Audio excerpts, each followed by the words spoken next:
Tanto per ringraziare gli amici giornalisti, gli amici della stampa che hanno voluto rispondere a questa convocazione. Una conferenza stampa che ha uno scopo preciso, lo scopo di presentare il nostro candidato presidente, Andrea Murgia, candidato presidente alle prossime elezioni regionali, ed è il candidato di autodeterminazione. Per noi questo è un momento importante, ma è un momento anche di grande entusiasmo, mi verrebbe da dire è un momento di gioia, anche di felicità, perché la candidatura di Andrea Murgia è il frutto di un lavoro complesso, un lavoro che è durato a lungo, ha visto diverse sensibilità e diverse competenze, diverse forze, discutere, approfondire, tutti portando i propri argomenti e le proprie sensibilità, ma di fatto poi convergendo unanimamente e con entusiasmo sul nome di Andrea Murgia. Andrea Murgia voi lo conoscete, lo ribadisco anche io, è una persona competentissima, è un funzionario della Commissione europea e si occupa di problematiche regionali. Quindi chi più di lui in questo momento può davvero portare avanti un discorso che veda nella sua interezza le problematiche della Sardegna nel rapporto con lo Stato, nel rapporto con l'Europa. Una persona che quindi incarna competenza, serietà, una idea, un progetto, ma l'idea di progetto ce l'ha lui, così come lui è portatore di un progetto condiviso da tutte le 8 sigle di autodeterminazione. Per noi è un percorso di speranza, perché noi pensiamo davvero che la Sardegna in questo momento debba potersi proiettare in avanti, a pensare, a cercare, a trovare soluzioni a problematiche che sono state disattese, sono rimaste assolutamente non risolte. Autodeterminazione non è un qualche cosa di chiuso, non è un enclave impermeabile ad altre input, ad altre come dire, convergenze, ad altri contributi. Noi vogliamo essere piuttosto davvero e rappresentare un punto di riferimento per i tanti sardi, tutti sardi che vedono e sperano davvero nel poter portare un progetto di emancipazione della Sardegna. Mi fermo a questo perché davvero altre volte sono stato lungo. Do la parola a Fabrizio Palazzari, che è il coordinatore di autodeterminazione, e poi finalmente vi lasceremo anche Andrea Murgia. Grazie davvero per essere venuti tutti. Grazie. Grazie mille Ursula, grazie a te per essere qua. In quanto presidente di autodeterminazione sono anche oggi molto lieto e grato di questa giornata, perché arriva alla fine di un percorso molto lungo che abbiamo costruito con grande pazienza, determinazione e devozione, ed è un percorso che ci ha portato in questi mesi a superare il post elezioni del 4 marzo, a ripartire con nuovo slancio e nuova fiducia e a costruire intorno a quei principi, a quell'idea di Sardegna che si rappresentasse da sola nel contesto italiano e europeo, costruire intorno a quell'idea un'organizzazione. E questo è stato quello che abbiamo fatto in questi lunghi mesi. Durante tutta l'estate non ci siamo impegnati affinché il progetto si radicasse nei territori, abbiamo aperto alla partecipazione democratica, abbiamo aperto alla partecipazione tematica. Lo ricordo, in 2 mesi d'estate abbiamo fatto 9 elezioni territoriali, abbiamo eletto 45 delegati territoriali, 5 per ogni provincia in cui abbiamo suddiviso la regione, più il distretto, perché noi siamo anche un movimento che non solo denuncia il grave stillicidio di giovani sardi, 5.000 all'anno che lasciano quest'isola, ma ci preoccupiamo anche di dare rappresentanza ai sardi che vivono all'estero. E infatti il nostro 9° distretto è il distretto, i sardi che sono all'estero e che hanno in autodeterminazione rappresentanza e esprimono anche un coordinatore. abbiamo anche realizzato diverse iniziative tematiche e formative con le scuole d'estive d'estate e con la conferenza aperta. La conferenza aperta, la prima edizione si è svolta il 24 giugno a Cagliari, 100 persone sono riunite per un'intera giornata per decidere quali fossero i punti chiave della nostra agenda politica. E vi annuncio anche che adesso il 14 ottobre ci sarà la seconda edizione della conferenza aperta a Baulado in forma diffusa.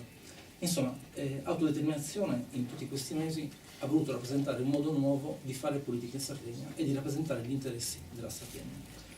Siamo usciti pubblicamente nel mese di settembre con 3 iniziative. Il nuovo simbolo, che è qui alle nostre spalle, che rappresenta con i suoi colori anche la biodiversità che caratterizza questo progetto politico, dove, come ha detto molto bene Emilio Usura, ogni sigla, ogni partito ha una sua voce, ha una sua rappresentanza e oggi unitariamente esprime anche finalmente un suo candidato alla presidenza della regione Sardegna, che è Andrea Murgia. E abbiamo fatto 2 uscite importanti, una sulla legge urbanistica e una sulla legge elettorale. Entrambe hanno avuto un impatto molto importante sul sistema politico sardo, un sistema politico asfittico, perché di fatto limitato e costretto da una legge elettorale che già da 5 anni ha trasformato in un artificioso sistema bipolare un sistema sardo che in realtà già da anni è multipolare. Noi infatti rappresentiamo in buona parte di noi i 100.000 sardi che sono rimasti fuori dalle elezioni del 2014 e che non hanno espresso una rappresentanza, ma che comunque con grande costanza hanno cercato di portare quelle istanze fuori dall'aula consigliare e oggi quei nodi vengono al pettine con autodeterminazione. Abbiamo denunciato questa legge elettorale sotto il Consiglio regionale in quanto antidemocratica. In Europa, lo ripeto, soltanto in Turchia, un paese governato da una dittatura, abbiamo soli di sbarramento così alti come in Sardegna, 5% per la lista unica, 10% per la coalizione. Questo non è un dato di mero artificio politologico, perché non avere forme di rappresentanza autentica, non dare a tutti i voti la stessa importanza, ha un impatto serio sulla qualità delle politiche pubbliche. E infatti quello vediamo. Le politiche pubbliche portate avanti in Sardegna, le più importanti, legge urbanistica e legge sanitaria, dopo 5 anni sono al palo. E sono al palo perché? Perché non hanno tenuto conto di tutti gli interessi della Sardegna. La riforma sanitaria è figlia di un'idea di privatizzazione, di tecnocratismo che ha portato veramente a sacrificare i territori e le istanze locali a vantaggio di una idea economicistica di sanità, dove quello che conta è l'ultima linea del conto economico e non la sanità come il diritto alla salute. A livello di legge urbanistica, idem. Per rendere possibili alcuni interessi in un'area determinata della Sardegna, parlo del nord-est, quindi la zona della Costa Smeralda, si è cercato di sacrificare il limite dei 300 metri, che è sacrosanto, di non edificabilità. Noi ci siamo opposti a questo e il nostro annuncio di un referendum popolare contro la discussione in aula di quella legge urbanistica ha portato il giorno stesso in cui l'abbiamo presentato all'immediato ritiro della legge urbanistica dal dibattito consigliare. Quindi tutta una stagione di politica di questa giunta Piglero degli ultimi 2 anni si è risolta in nulla di fatto. Quella legge urbanistica non solo è tornata in commissione, ma non rientrerà più in aula consigliare. Però in questo è un risultato importante, perché quella legge urbanistica porta a un'idea di Sardegna che per noi non è corretta, non rispetta la Sardegna in quanto ambiente unico e soprattutto non tiene conto del fatto che non c'è solamente la costa ma c'è anche l'interno. Nel parlare dell'interno, e mi avvio a concludere, voglio dire proprio questo: la candidatura che noi proponiamo di Andrea Murgia è importante per tanti punti di vista. Innanzitutto per la competenza che Andrea porta, la sua capacità di essere dentro le istituzioni europee, quindi conosce anche il meccanismo dei finanziamenti europei molto importanti per i prossimi 7 anni, e poi anche una conoscenza profonda non solo delle aree urbane ma anche delle aree interne.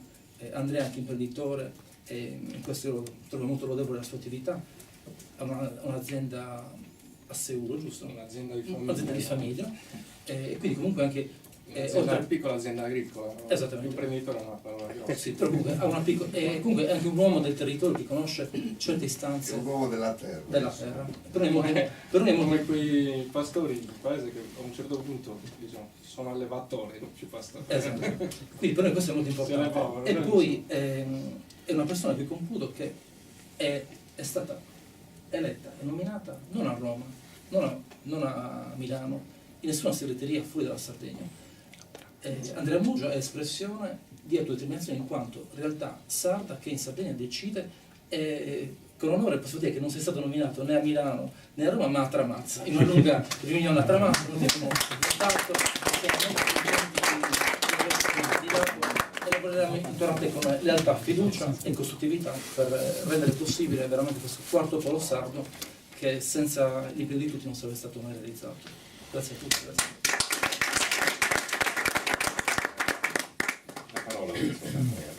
Non lo so, solamente 2 parole, intanto per ringraziare perché il tavolo di autodeterminazione ha fatto una scelta difficile, nel senso che non è una scelta scontata, non era scontata perché quando ci si mette insieme così ognuno deve fare una riflessione sul proprio passato e immaginare qual è il futuro.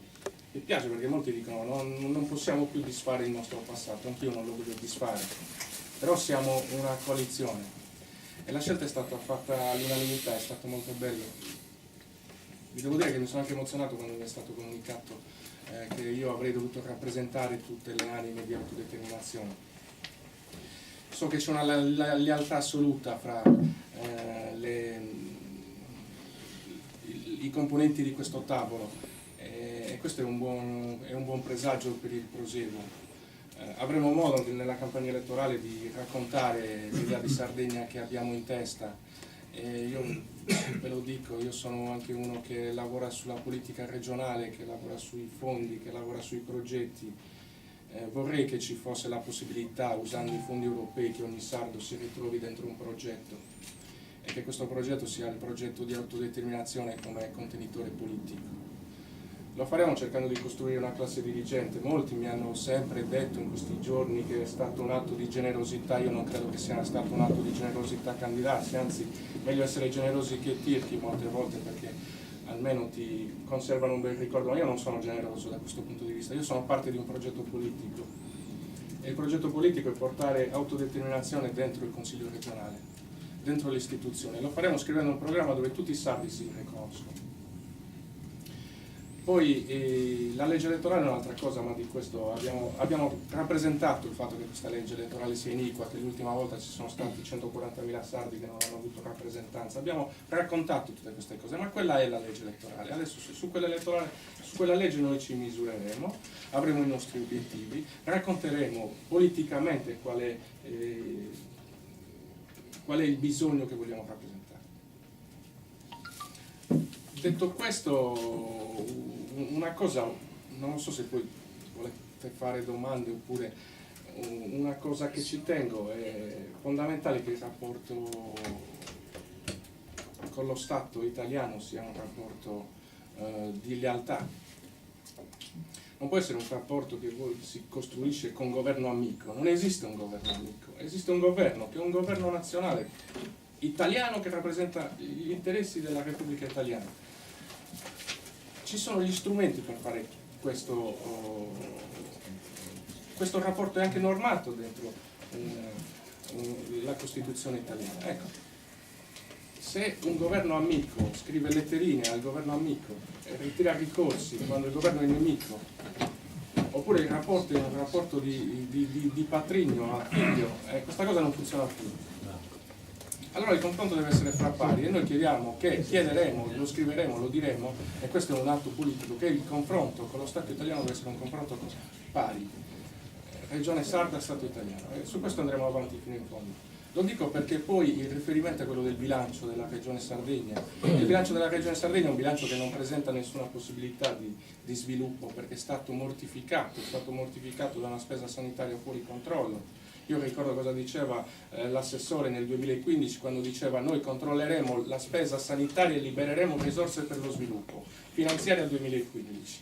Nella finanziaria 2019 lo stesso assessore dice: riusciremo finalmente a coprire i debiti e il disavanzo sanitario. Quindi non c'è stato, è mortificato dagli accantonamenti, che lo Stato prende, non chiede il permesso, non versa i soldi.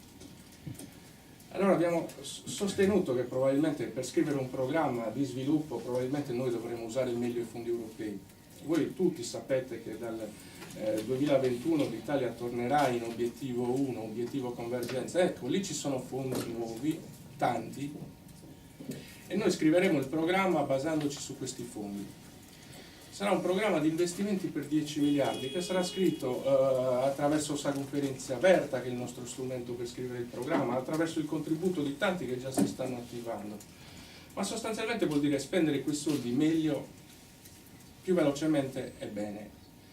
Nel senso che la capacità di spesa che ha la Regione adesso è una capacità di spesa molto bassa, nell'ordine di $0,5 miliardo all'anno, e che probabilmente una gestione corretta di quei fondi, con le opportunità che ci sono dentro quei fondi, potrebbe portare questa capacità di spesa ad $1,5 miliardi, cioè spendere €1 miliardo in più ogni anno. Quindi 10 in 5 anni. 10 miliardi in 5 anni. Il programma sarà un programma di 10 miliardi, dove una buona parte saranno spesi entro il 2023, mentre una parte sarà programmata e andrà avanti fino saranno progetti per 10 miliardi. Lo spiegheremo bene, ve l'ho detto prima, sono abbastanza pignolo quei numeri, quindi non faremo nessuna promessa che non sia una promessa che è sostenuta da un bilancio regionale da fondi coperti, anche perché altrimenti il mio lavoro è questo, mi vergognerei un poco di raccontare cose che non posso fare al lavoro. Detto questo, penso che quella sia un'opportunità da dare a tutti i sardi. Ci sono 2100 giovani agricoltori che ancora stanno aspettando risposte dalla Regione Sardegna, hanno presentato istanza di finanziamento 1 anno e mezzo fa. Ci sono 900 precari di cooperative che gestiscono beni bibliotecari e museali, che non sono sempre legati ad una fila di finanziamento complicata e non capiscono mai quando vedranno lo stipendio. Ci sono 10.000 sardi, studenti fuori sede, che hanno costi di trasporto enormi. Ci sono imprese che ogni volta che si rivolgono alla Regione devono aspettare 300-400 giorni per una risposta su una pratica di finanziamento. E invece ci sono anche gli strumenti per poter fare queste cose in modo automatico. C'è un'altra parte di sardi che forse la giunta regionale e il governo non ha mai considerato, sono gli incapienti. Cioè sono persone che non pagano tasse, e sono tanti, dovremmo quantificarli, sono migliaia, centinaia di migliaia, sono persone che hanno un reddito, che vivono, dignitose, ma che non pagano tasse perché non hanno un reddito talmente elevato da poter pagare tasse allo Stato. Allora, su queste persone tutti gli interventi che sono progettati, la riduzione delle tasse non funziona. L'incentivo per la ristrutturazione energetica non funziona, la loro casa non può essere ristrutturata perché nessuno gli dà i soldi, non li possono recuperare, no? E così come queste persone sono tante, dovremmo scrivere un po' il programma, queste cose le fanno anche in Belgio, dove chi non ha reddito gli viene restituita una parte delle tasse che gli sarebbero state scontate. E questi ragionamenti li faremo perché sostanzialmente da questa crisi economica enorme siamo usciti molto peggio di come eravamo entrati.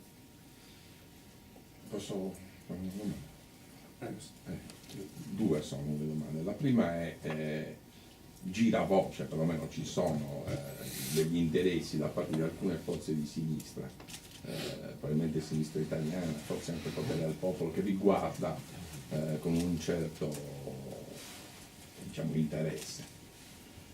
E poi se c'è l'idea fondamentalmente di pensare a una lista unica che superi quel 5% per portare appunto l'autodeterminazione nel caso che ci sia un'aggregazione di altre forze politiche, perché secondo me il 10% è uno sbarramento molto alto.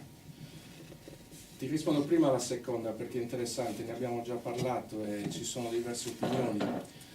Io posso dire che le condivido tutte, ma attenti, quello non è un passaggio tecnico, quello è un passaggio politico. Se noi riusciamo, qui ci sono rappresentate tutte le sigle, dipende da quanto quel progetto sarà avanzato. E poi valuteremo se quel progetto così avanzato potrà essere contenuto in una lista unica oppure se quel progetto avrà bisogno di più contenitori.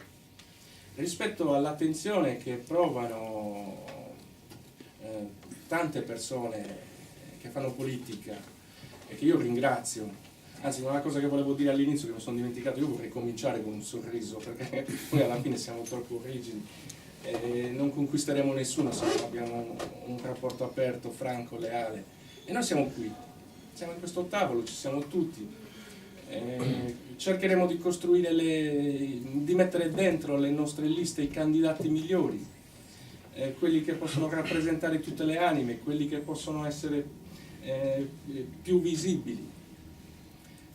Apriremo il discorso con tutti i sardi, con tutti i sardi. Beh, Se siccome ci lei saranno- è un indipendente di centrosinistra, le vecchie primarie, probabilmente i suoi valori probabilmente portano da quella parte. Ecco, in questo senso non credo che aprireste per esempio a partiti di destra, credo che questo sia abbastanza, non Beh, è credo. abbastanza scontato che questo non è un Ci sono anche progetto questi che sardi, fa riferimento a quegli avversari politici. Io vengo da una storia che è una storia politicamente una storia che racconta due cose. Racconta una candidatura tecnica nel listino del centro-sinistra quando il presidente Soru fu candidato la seconda volta e perdemmo. Racconta un intervento organizzato sulle primarie del centro-sinistra di 3 anni fa, dove con un gruppo di giovani riuscimmo a mettere in piedi una macchina di 300 persone che girò la Sardegna per cercare consenso e per cercare, come dicevo allora, io vorrei che quella classe dirigente andasse a casa completamente. Io non ci sono riuscito in quell'impresa, era un'impresa tutta sarda. Avevo rifiutato di parlare con chiunque fosse il leader nazionale di riferimento, allora si parlava di Civatici, venivano a fare i congressi nazionali, c'erano spinte da... I miei avversari erano tutti renziani allora, no? Per esempio. L'unica persona che avevo incontrato il ministro Fabrizio Barca, non ricordo se fosse ministro, l'avevo incontrato perché lui era un esperto di politica regionale che io seguivo e che aveva fatto un buon lavoro. Ecco, detto questo era un progetto che nasce in Sardegna, poi nasce in Sardegna questo progetto. E dalla Sardegna non si muove, tranquillo. Grazie.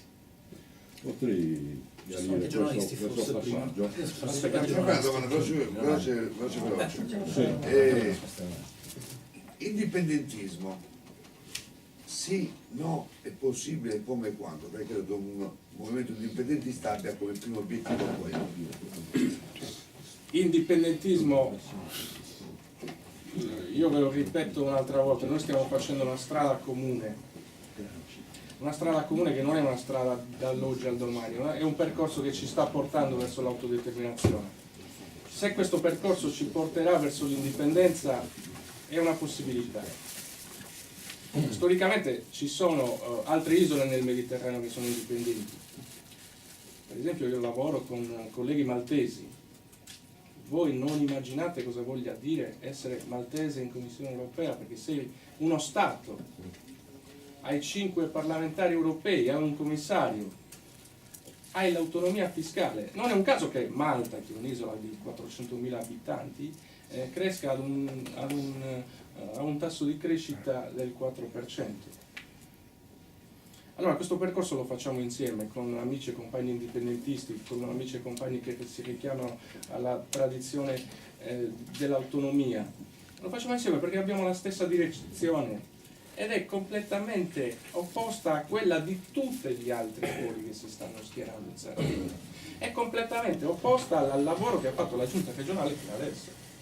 Allora, ve lo dico tanto per fare battute sintetiche. Un comico genovese ed un napoletano verranno qui a sostenere il candidato del Movimento 5 Stelle. Un ministro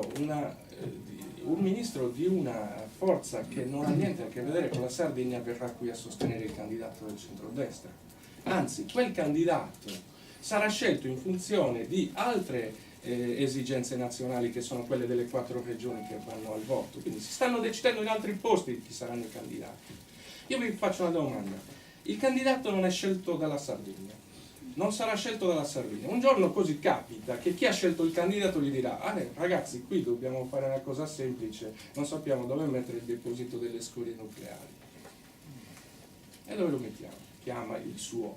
Senti, io ti ho scelto come candidato, io ti ho scelto e io ti posso far cadere. Quello è il discorso, punto.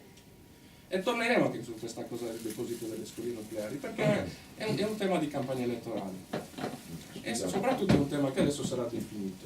Allora io non mi fido di persone che sono scelte fuori dalla Sardegna. E da persone scelte invece in Sardegna ti fidi? Faccio un esempio. Pedro De Sardi, che in questo momento è molto sulle cronache, primarie nazionali, eccetera. È un interlocutore, è un avversario, è un compagno di viaggio, che come vuoi. Guarda, l'autodeterminazione è composta da ci sono vari componenti, ci sono persone che sono sempre state all'opposizione e ci sono sigle persone che hanno fatto con questa maggioranza una parte del percorso politico. Alcuni anni fa, e senza chiedere niente, c'è stata una rottura che era una rottura politica. Il partito dei Rossomori ha ritirato la delegazione dalla giunta. Io personalmente, dopo aver fatto le primarie del 2013, ho preso 700 aerei e ho continuato a lavorare, ho viaggiato ogni settimana. Adesso io non vorrei che tutto questo lavoro che noi abbiamo fatto negli anni fosse confuso. Noi non siamo d'accordo con quello che ha fatto questa giunta regionale e non vogliamo che il nostro progetto sia considerato nella benché minima continuità con questa giunta regionale. Quindi chi ha avuto incarichi o ancora rappresenta quella giunta regionale non fa parte del nostro progetto. Questo è un passaggio fondamentale. Altrimenti cosa abbiamo scherzato per 5 anni, abbiamo scherzato negli ultimi anni, abbiamo tradizioni e storie di autonomismo e di indipendentismo che vengono da altri leader e noi le dovremmo bruciare così perché qualcuno dice siamo di un partito. Non funziona così, non funziona perché questo è un percorso politico lungo dove io farò una tappa e poi prenderà il testimone qualcun altro e la mia tappa non comprende questo passaggio. Una cosa che ti chiedo è veloce, è più tra virgolette patrigno o matrigno scelto come vuoi chiamarlo, lo Stato o l'Europa? Fra i due qual è quello che è peggio dei due? L'Europa ci dà molti soldi e non li spendiamo, si chiama condivisa la gestione dei fondi europei, si negozia il programma e poi viene dato alla Regione Sardegna. La Regione Sardegna decide come spenderlo e con che velocità. Allora è matrigna all'Europa se noi non spendiamo quei soldi, ma se quei soldi li spendiamo probabilmente l'Europa non è così matrigna. Voi fate un riferimento all'Europa, non dimenticate che i movimenti di autodeterminazione in tutta Europa si richiamano all'Europa. Non è un caso che il presidente in esilio della Catalogna sia a Bruxelles. Non è un caso che tutti in Corsica si usi lo stesso criterio per raccontare l'Europa. Non è un caso. Quindi non considero l'Europa patrigna, penso che un buon europeismo sia una parte per condividere queste istanze. Rispetto allo Stato, io non so se lo Stato sia padre o patrigno. Quello che ha dimostrato negli ultimi 10 anni lo Stato italiano non è certo benevolenza. È stato fatto un accordo delle entrate che non è stato rispettato.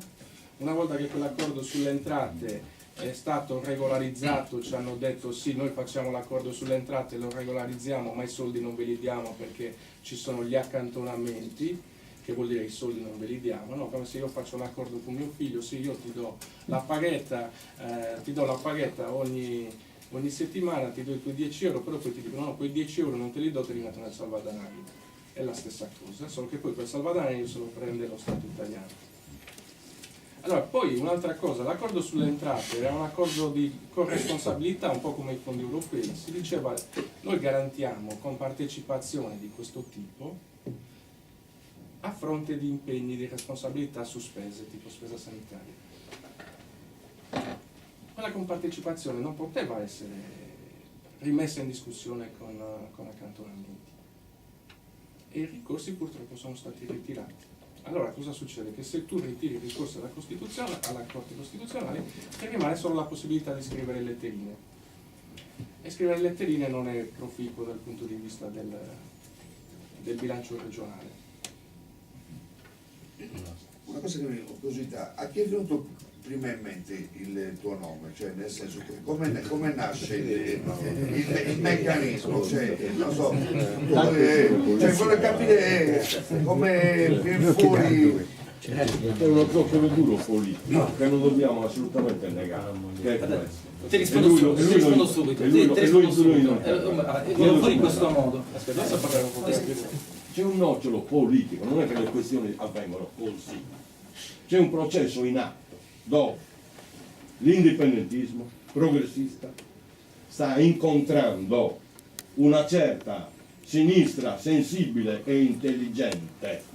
Questo è il processo in atto, senza volercelo negare. Lui è il ponte che mette in comunicazione queste due potenze e abbiamo la dimostrazione scientifica della vittoria dove? In Scozia, dove il National Scottish Party si pappa tutta la sinistra. Gabi, posso dire una cosa? E in Catalogna dove queste forze governano. Punto. Questo è il passaggio Ho conosciuto il nome di Andrea. Noi siamo una insieme di sigle, 7 sigle, uscito in maniera condivisa all'interno di tutto il processo democratico che noi abbiamo all'interno del movimento. Andrea già da diversi mesi sta curando all'interno di autodeterminazione la parte programmatica. È il coordinatore dei tavoli programmatici che si incontrano con la conferenza aperta e all'interno di questo processo di mutuo conoscimento e incontro era già interno. Andrea è già interno. Andrea è parte di autodeterminazione ormai da mesi ed è una parte importante di questo processo programmatico e ora anche. Posso dire una cosa che comunque Gabino mi ha ricordato, ne abbiamo parlato prima, la Sardegna sconta un ritardo di percezione politica su una cosa fondamentale. In Corsica una coalizione di questo tipo governa la regione. La crescita dei movimenti autonomisti e indipendentisti in tutta Europa è un dato di fatto. Se in Sardegna ancora non hanno raggiunto la maturità politica, probabilmente è colpa della legge elettorale, e lo sappiamo, che non gli ha mai dato la possibilità di avere una rappresentanza, e probabilmente scontiamo un certo ritardo che è dovuto anche alle litigiosità. Noi le litigiosità le abbiamo messe da parte, la legge elettorale non possiamo. Per fare una volta manca anche la lotta armata che c'è stata in Corsica, ma questo è una cosa. No. Questo va Noi siamo un popolo pacifico, Non me la la Sardegna è nemmeno. un popolo pacifico. Quella ha cambiato in Cina. La scelta che ha fatto l'indipendentismo corso di abbandonare la lotta armata e di fare coalizione con gli autonomisti ha portato a quel risultato. Perché è ovvio che e noi vorremmo fare la stessa cosa, vorremmo raccontare una Sardegna migliore perché potrebbe diventare indipendente. Vorremmo costruire una classe dirigente migliore per la Sardegna. Vorremmo spendere meglio i soldi europei e regionali per fare qualcosa di possibile. Posso dire una cosa, se me lo permettete? Solamente, sembrerà strano, però certe volte il nome di un candidato presidente non è frutto di questo sì, questo no, questo sì, questo no. Potrebbe essere, e in questo caso davvero lo è stato, il frutto, prima di tutto individuiamo le competenze e le caratteristiche che può avere un nostro candidato presidente. Deve avere competenza, deve avere capacità, deve avere serietà, deve saper trattare con Bruxelles, deve saper trattare e avere idee chiare di come trattare. Piano piano su queste caratteristiche siamo arrivati alla convergenza su un nome, perché guarda caso a quelle caratteristiche rispondeva Andrea Murgia, Andrea Murgia è il nostro candidato, non siamo partiti Andrea Murgia o Emilio Usula che non era neanche in gioco, non era possibile neanche metterlo a paragone, siamo arrivati ad Andrea Murgia come il risultato davvero di una scelta di una persona competente. Questo è quello che abbiamo fatto. Sembrerà strano, ma non abbiamo parlato prima del nome, abbiamo parlato prima delle caratteristiche. Nel periodo temporale, quando è il tuo ingresso in autodeterminazione, diciamo così, ufficiale? C'è una data, c'è un momento, 2016? Non esiste. Io dialogo con perché sono nel mondo io dialogo con autodeterminazione già da tempo, da oltre un anno. La scelta politica di abbandonare i riferimenti sul Partito Democratico è conseguente al referendum sulle trivelle, che è precedente a quello istituzionale. ho sempre avuto un rapporto privilegiato con i rossomori. Ho preso la tessera dei rossomori il 2 luglio. Mi ricordate il 2 luglio che cos'è? E ho partecipato da allora alla costruzione del programma di autodeterminazione. Nel PD non avevi la tessera, avevi la tessera. Ho avuto un breve periodo alla tessera del PD quando ero responsabile economico di quel partito, segretario Veneto Sud.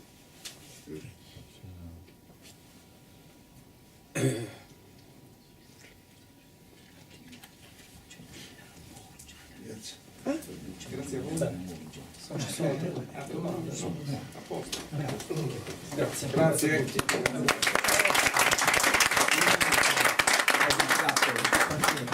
Grazie.